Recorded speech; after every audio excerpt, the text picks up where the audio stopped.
입니다. 오늘도 다시 여러분을 볼 수 있어서 참 좋습니다. 하나님의 은혜가 그리고 그리스도의 사랑이 이곳에 충만하기를 소망합니다. 오늘 밤 마가복음 9장 말씀을 가지고 진리의 길, 천국에 들어가는 길이라는 제목으로 하나님의 말씀 선포하겠습니다.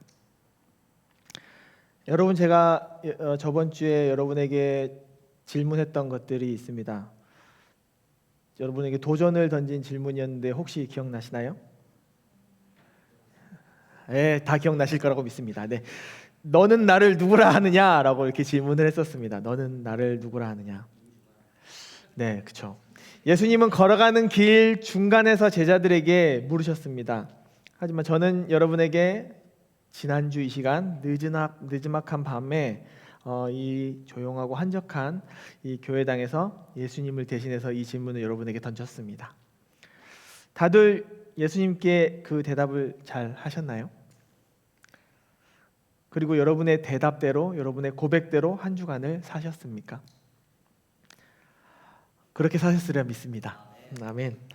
우리의 믿음의 선배들의 고백과 같이 우리들의 고백이 삶의 향기로 나타나고, 그리고 그것이 복음의 강력한 메시지가 됐을 줄 저는 확신하면서 오늘의 말씀으로 함께 들어갔으면 좋겠습니다. 오늘 본문은 마가복음 9장 42절에서 48절 말씀입니다. 본문 42절 먼저 함께 보겠습니다. 또 누구든지 나를 믿는 이 작은 자들 중 하나라도 실족하게 하면 차라리 연자맷돌이 그 목에 매어 바다에 던져지는 것이 나으리라. 아멘. 오늘 본문은 처음부터 매우 잔인하면서 강력합니다. 누구든지, 영어로 말하면 anyone, 즉 모든 사람을 말하고 있는데요. 예수님을 믿든지 믿지 않든지 상관없이 누구든지 여러분이 휴먼이라면 반드시, 사람이라면 반드시라는 의미를 가지고 있습니다. 예수님께서 우리에게 말씀하시기를 사람이라면 반드시 해야 할 일이 있고 하지 말아야 할 일이 있다고 말하고 계십니다.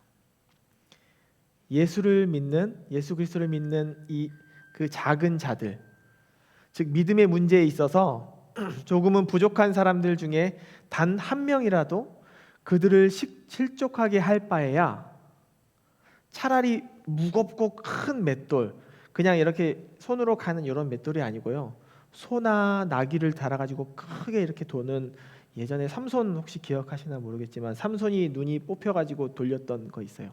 그런 것 같은 그 큰 맷돌을 믿음이 작은 자들의 목에 걸어서 바다에 빠져 죽게 하는 것이 낫다라고 예수님께서는 어마무시한 말씀을 하십니다. 이것은 예수님께서 절대 살인이라는 것을 가스라이팅 하는 것이 아닙니다. 아시죠? 예수님께서는 절대 그럴 분이 아니시라는 거, 그러실 수 없는 분이십니다. 이 구절에서 중요한 포인트는 죽음에 이르게 하는 것 혹은 믿음의 작은 자들이 아니라 실족하게 하는 것입니다. 죽음은 우리 육체의 문제입니다. 사람에게 있어서 죽음은 그냥 순리입니다. 이 땅에 태어난 사람이라면 당연히 죽음을 벗어날 수 없습니다. 이것이 육체의 한계이며 육체의 문제입니다. 그렇다면 실족함이라는 것은 어떤 의미가 있을까요? 예수님이 이 말씀을 하시면서 믿음이 작은 자들을 실족하게 하는 것과 죽는 것, 죽음이라는 것을 비교하셨습니다. 실족은 육신의 문제가 아니라 영적인 문제였습니다. 실족하게 하느니 차라리 죽음을 주라는 의미는 육체의 문제와 영적인 문제 사이에 경중을 따지자면 비교할 수 없을 정도로 영적인 문제가 큰 비중을 차지한다는 것을 말하고 있는 것입니다. 이것을 더 나아가 본다면 우리가 살고 있는 세상과 죽음 이후의 세상을 비유로 말씀하시는 것과 같은데요. 결국 다음 구절에 나오는 영생 그리고 천국으로 가는 길에 대해서 이야기하고 있는 것을 볼 수 있습니다. 저는 이번 한 주 동안 설교를 준비하면서 정말 살면서 이렇게까지 까지 고민하고 염려하면서 기도한 적이 없을 정도로 세상 말로 아주 빡센 하루를 보냈습니다. 저에게는 두 가지 길을 놓고 한 가지를 결정해야 하는 문제에 봉착했습니다. 그런 상황에 닥쳤습니다. 저에게 있어서는 단순하거나 쉬운 문제가 아니었습니다. 그냥 생각해서 어느 것을 고를까요? 딱 고르는 게 아니라 그냥 쉽게 그렇게 간단하게 결정할 수 있는 문제가 절대 아닌 문제였습니다. 그런데 말씀을 읽어도 기도를 해도 걱정하지 말라고 했지만 걱정을 하고 고민을 해도 전혀 답이 나오지 않았습니다. 저번 주 제가 설교했던 말씀을 저한테 적용해서 주실 때까지 구하고 찾을 때까지 찾으려고 노력하고 열리기를 기도하면서 무던히 이렇게 녹했습니다. 하지만 때가 아니었는지 아니면 제가 기도를 올바른 방향으로 하지 않았는지 도무지 그 해답을 알 수가 없었습니다. 하나님께 내어 맡기며 평안의 마음으로 인도해 달라고 간곡히 간절히 기도를 했습니다.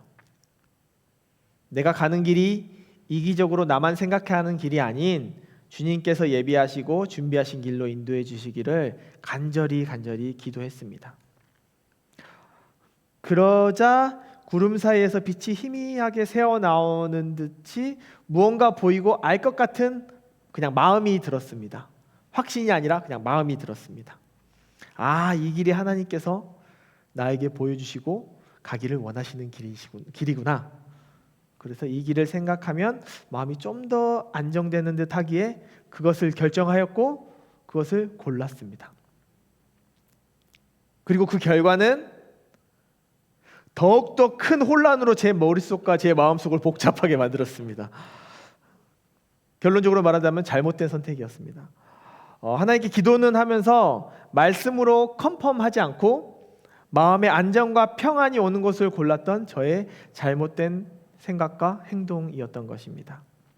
솔직하게 고백한다면 기도하면서 하나님의 뜻은 구했지만 하나님께서 말씀하시고 평안케 하는 것이 아니라 정말 인간적인 마음으로 제가 좀 더 편한 곳, 쉬운 곳을 선택했었던 것 같습니다. 이제 선택되지 않은 길에 이제 통보를 하려고 전화를 하고 그 짧은 대화 속에서 저는 모든 것이 잘못되었다는 것을 깨달았습니다.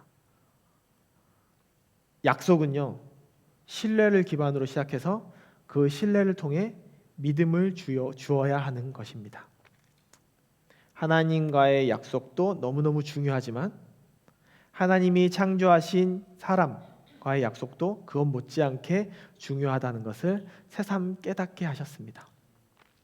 그리고 저의 마음을 흔들고 큰 울림으로 다가왔던 한마디는 바로 이 말이었습니다. 혹시라도 나 자신이 손해보는 상황과 환경이 될지라도 서로가 믿음으로 맺은 약속은 꼭 반드시 지켜야 합니다. 저는 망치로 머리를 한 대 콱 크게 맞은 것 같았습니다. 나이는 많이 먹지 않았지만 나름대로 좀 더 순수하고 거짓 없이 그리고 진실되게 살려고 노력했던 제 자신에게 매우 깊은 실망감을 느꼈습니다. 그때 스쳐 지나가는 하나님의 말씀이 있었습니다. 창세기 15장 17절입니다. 해가 져서 어두울 때 연기나는 화로가 보이며 타는 횃불이 쪼갠 고기 사이로 지나더라. 창세기 15장은 아브라함일 때 아브라함이 여호와 하나님과 언약을 맺는 부분입니다. 보통 고대 근동에서 이루어졌던 약속의 한 형태 중에 하나인데요. 희생 제물을 반으로 쪼개서 언약을 맺는 두 사람이 그 사이를 같이 지나가는 것입니다. 이것의 의미는 피와 고통 그리고 죽음 앞에서 맺는 이 언약을 통해 죽음을 담보로 하면서 맹세를 꼭 지키겠다고 다짐하는 것입니다. 약속은 어기라고 있는 것이 아니라 지키라고 있는 것입니다. 사랑하는 형제자매 여러분, 여러분이 약속을 하셨다면 그것이 손해를 보더라도 지키는 것이 맞습니다. 하나님은 아브라함을 위해 둘이 함께 맹세해야 하는 언약을 홀로 횃불을 통해 언약을 체결하셨습니다. 그리고 이 모든 책임을 하나님 홀로 주셨습니다. 쪼개진 고기처럼 찢겨야 하는 그 약속을 어긴 아브라함을 위해 그리고 이 땅에서 언약을 지키지 못하고 살아가는 우리들을 위해 예수 그리스도를 친히 십자가에 위해서 쪼개지게 하셨습니다. 그러기에 예수 그리스도께서 우리를 위해 완전한 손해를 보시면서 약속을 지켰던 것입니다. 그것처럼 우리도 예수님을 본받아 조금은 손해보고 나보다 남이 더 이익을 보더라도 예수님과 맺은 언약을 그리고 사람들과 맺은 약속을 꼭 지킬 수 있는 저와 여러분이 되기를 소망합니다. 다시 저의 사건으로 돌아가면 결국 신실하신 하나님의 말씀은 언제나 저와 함께하고 계셨는데 제가 깨닫지 못했던 것이었던 것입니다. 그 말씀이 바로 오늘 설교하고 있는 본문 첫 번째 42절, 이 42절이었습니다. 그리고 다시 하나님께 기도하고 묻기 시작했습니다. 혹시 내가 그 사람을 실족시키진 않았습니까? 육체의 문제를 영적인 문제보다 가볍게 생각하고 세상의 유익을 더 쫓지는 않았는지 다시 돌아볼 수 있는 시간을 가지게 되었습니다. 고린도후서 7장 10절에는 하나님의 뜻대로 하는 근심은 후회할 것이 없는 구원에 이르게 하는 회개를 이루는 것이요 세상 근심은 사망을 이루는 것이니라. 아멘. 제가 마음으로 지었던 죄들 그리고 육신의 것을 조금 더 취하려 했던 욕심들까지 내려놓고 하나님의 말씀에 수긍하기 시작했습니다. 결국은 좋은 결정을 할 수 있었고 무거웠던 마음이 하나님께서 주시는 평안으로 조금씩 채워지기 시작했습니다. 마태복음 6장 27절에 너희 중에 누가 염려함으로 그 키를 한 자라도 더할 수 있겠느냐라고 말씀하고 있습니다. 내가 아무리 염려한들 바꿀 수 있는 것은 하나도 없다는 것입니다. 제가 이번 한 주 동안 한 염려를 키로 바꿀 수 있다면 저는 서장훈보다 더 키가 컸을 수 있었을 것입니다. 진짜 50cm는 더 컸을 거예요. 또한 빌립보서 말씀으로 하나님께서 저를 위로해 주시는데요. 4장 6절에서 7절입니다. 아무것도 염려하지 말고 다만 모든 일에 기도와 간구로 너희 구할 것을 감사함으로 하나님께 아뢰라. 그리하면 모든 지각에 뛰어난 하나님의 평강이 그리스도 예수 안에서 너희 마음과 생각을 지키시리라. 할렐루야. 아멘. 다시 본문 42절을 보면 제가 그 사람을 실족시키지 않음에 감사할 수 있었습니다. 영적으로 아주 작은 실족의 문제가 정말 엄청나게 거대하고 잔인한 죽음의 문제보다 훨씬 더 큰 가치와 비중을 차지할 수 있는 것은 우리가 살아가고 있는 이 세상의 삶도 중요하지만 이 땅에서의 죽음 이후에 하나님과의 함께하는 삶이 훨씬 더 가치 있고 중요하다는 것을 말씀하고 계시는 것입니다.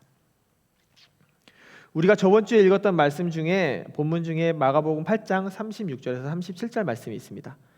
사람이 만일 온 천하를 얻고도 자기 목숨을 잃으면 무엇이 유익하리요? 사람이 무엇을 주고 자기 목숨과 바꾸겠느냐? 그렇습니다.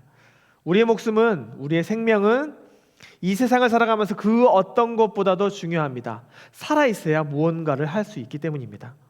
하지만 예수님께서는 이 같은 천하보다 귀한 목숨을 연자맷돌의 목에 매어 죽임당하는 것과 비교하시면서 사람을 실족시키느니 차라리 천하보다 귀한 그 목숨을 내어놓는 게 낫다고 말씀하고 계십니다. 이것이 예수 그리스도의 길, 즉 진리의 길이며 천국에 들어가는 길입니다. 이제 본문 43절에서 48절을 통해서 천국에 들어가는 길의 과정을 상세하게 좀 보았으면 좋겠습니다. 본문 함께 보겠습니다. 내가 만일 내 손이 너를 범죄하게 하거든 찍어버리라.